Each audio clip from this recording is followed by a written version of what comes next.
Narito ang pang-araw-araw na devosyonal at panalangin ng World Prayer Center ngayon.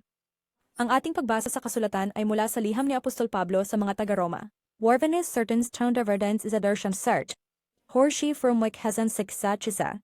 Taintis fininmehan that's pananampalataya. Gut hinas porarbig talot sa mga opinyon.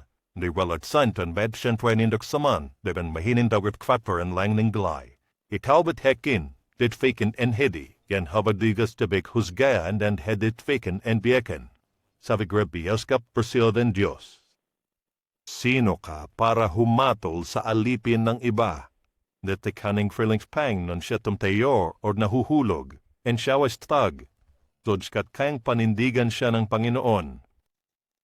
Sa talatang ito mula sa mga taga-Roma, hinihikayat ni Pablo ang mga mananampalataya na tanggapin ang mga maaaring magkaroon ng iba't ibang paniniwala ng walang pagtatalo. Hindi part thing niya sabado paghusga sa tiba batay sa kanilang mga pno.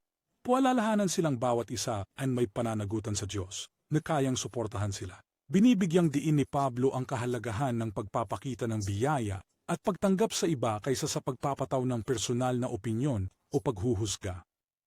Manalangin tayo Ama sa langit. Tunga mo rabin ang steng beyond the wizard isa ng buwasang puso. Igingaon din por Shabbos finger, and gawin o hindi nagdudulot ng pagkawatak-watak. Rafes so buwak kay may umiwas paghuhusga sa iming mga kapatid.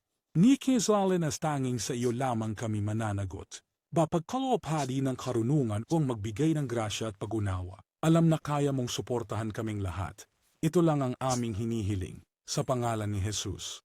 Amen.